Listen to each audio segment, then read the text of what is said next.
Në Serbi, tensioni politik ka hyrë në një fazë kritike. Të shtunën më shumë se 140.000 protestues kanë dalë në rrugët e Beogradit duke kërkuar zgjedhjet parakohshme dhe largimin e Aleksandar Vučić.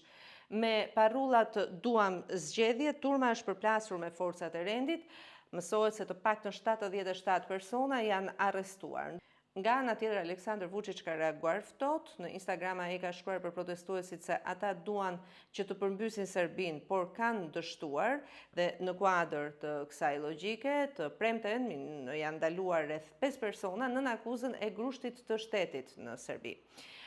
Aleksandar Vučić natyrisht që nuk pranon të ulet në tryezën e bisedimeve, nuk i merr në konsiderat kërkesat e protestuesve. Një tjetër mburoj për të natyrisht është edhe parlamenti, ku ai ka një shumicë të ndjeshme, ka 156 deputet nga 250 vende që ka parlamenti serb.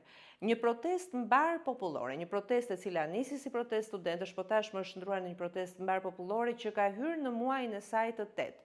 Pyetja që shtrohet është: a do të munden këto protesta që të rrëzojnë Aleksandar Vučić mbas 12 vitesh si president i vendit? Një njeri i cili nga njëra anë zyrtarisht kërkon që Serbia të jetë antare e Bashkimit Evropian, por nga ana tjetër nuk rresh së flirtuari me Moskën dhe me Kinën. Kjo pritet për tu parë. Syt janë bërthyer në Beograd.